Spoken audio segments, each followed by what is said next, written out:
Welcome to this Tutor to You sociology topic video on internal and external factors.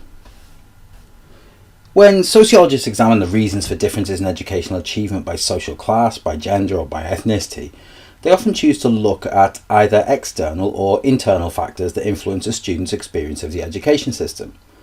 But quite often, these reasons are not mutually exclusive. In recent years, examiners have expected students in the top band to be able to demonstrate the link between external and internal factors. It's seen as higher order analysis and evaluation to be able to link a student's home life to the way they are treated in schools. And in this video, we'll be looking at some of the ways in which this can be achieved. First, we need to identify some of the external factors that influence different social classes, ethnicities, and genders. One of the most obvious is material factors, which can be said to influence social class and ethnicity. The inability to afford books, poor housing and nutrition, lack of stability have all been examined in other videos. But how might material factors influence how a child is perceived in school? Secondly, cultural background. This can include cultural capital and the cultural norms and values of groups. How might these influence a child's performance in the classroom? Another external factor is linguistic differences. Language is predominantly learnt at home in the early years, but how might the language you use at home put us at an advantage or a disadvantage in school? Parental attitudes, either based on social class, gender or ethnicity, differ greatly. How might this influence a child's achievement? And socialization, particularly gender socialization into typical gender roles, may be reinforced in the classroom, but how?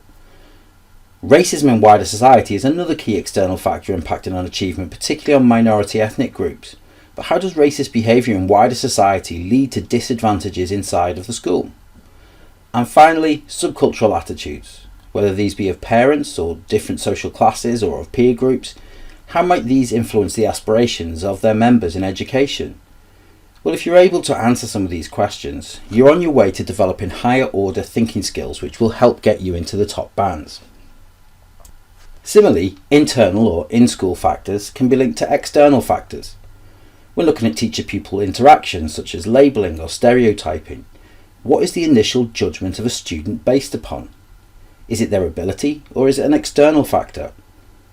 When analysing pro and anti-school subcultures, think about the external impacts of this behaviour. Students of pro-school are more likely to end up in what type of career? What might students in anti-school subcultures end up doing?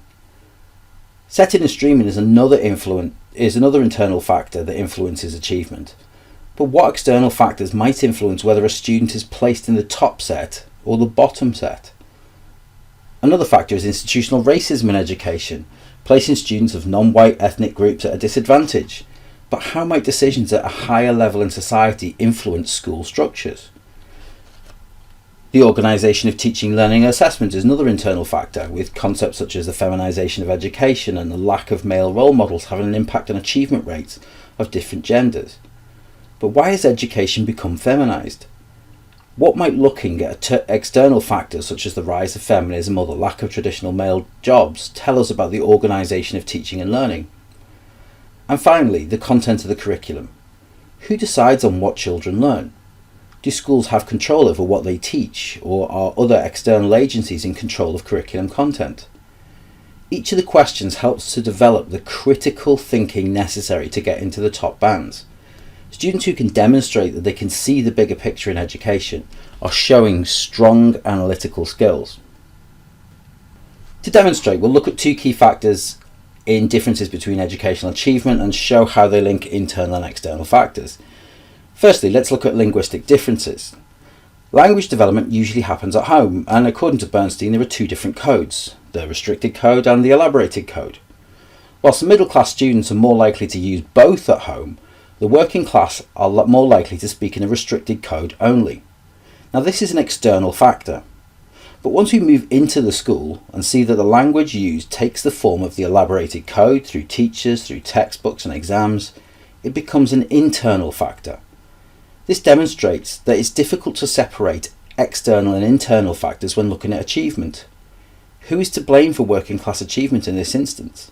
Is it the parents who have not taught their pupils the elaborated code, or the school for having the elaborated code as its dominant language? This is higher order analysis and has been noted in the top band of mark schemes over the past few years. A second example is labelling. While labelling is clearly a product of the interactions between teacher and pupil, an internal factor, how does the teacher arrive at the label in the first place? A teacher may label a student based upon having taught an elder sibling who is troublesome. They may also label them based upon their appearance if they do not fit in with the idea of the ideal pupil. This could be influenced by external factors such as material factors. Similarly, a student could be labelled as stupid because they are unable to concentrate in class, which could be an impact of poor nutrition. Again, this shows how difficult it is to separate internal and external factors. Throughout the specification there are lots of examples of these. Another interaction between internal and external is the role of the habitus, the tastes and attitudes of a student, which is usually developed through home life. If the habitus of a student clashes with the middle class habitus of education, this has an impact on their in-school behaviour, as the school looks to impose its cultural framework onto students. Another example is curriculum content. Subjects such as English and history will have content that has been taught across generations, for example Shakespeare and Henry VIII, and parents of a higher social class may have greater awareness or engagement with those topics and be able to pass their knowledge on to their children. So the external factor, parents' knowledge, has an impact on in-school behaviours, middle class overachievement. The internal and external interactions are evident not just in social class but in ethnicity and gender also. Teachers' views of a student's ability or behaviour could be influenced by stereotypical views of that social group. It is a stereotype that Chinese students excel, and so are placed into higher sets, whilst negative media stereotypes of working class black Caribbean and white boys mean they are more likely to be viewed negatively and disciplined harshly. In terms of gender, male role models are often portrayed based upon physical attributes rather than intellectual ones, which does not encourage young boys to engage in education, but rather sports. This is another example of the external influencing in-school behaviours. Finally, anti-school subcultures are an in-school factor, but their collectivist and fatalistic nature, for example Willis's The Lads, is seen as a replication of working class subcultural attitudes, a theme examined by Hyman and Sugarman, an external factor. Other interactions between internal and external look at gender. Traditional gendered roles that develop at home of instrumental and expressive roles are replicated in schools, with male science teachers replicating the socialization of boys into building and construction, whilst female teachers are more likely to teach expressive subjects than those that deal with humanities. A teacher's expectations of boys and girls will change based upon social changes in wider society. Greater expectations on girls have come about with the rise of feminism, and expectations of boys have dropped due to the crisis of masculinity.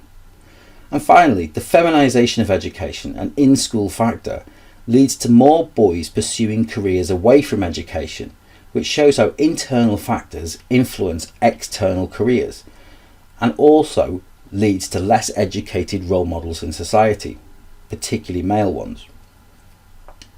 Hopefully you've got plenty of examples of how the interactions between internal and external influence one another, and these are useful in conclusions for questions where we look at internal versus external reasons for differences in education. That concludes this sociology topic video on internal and external factors. Thanks for watching.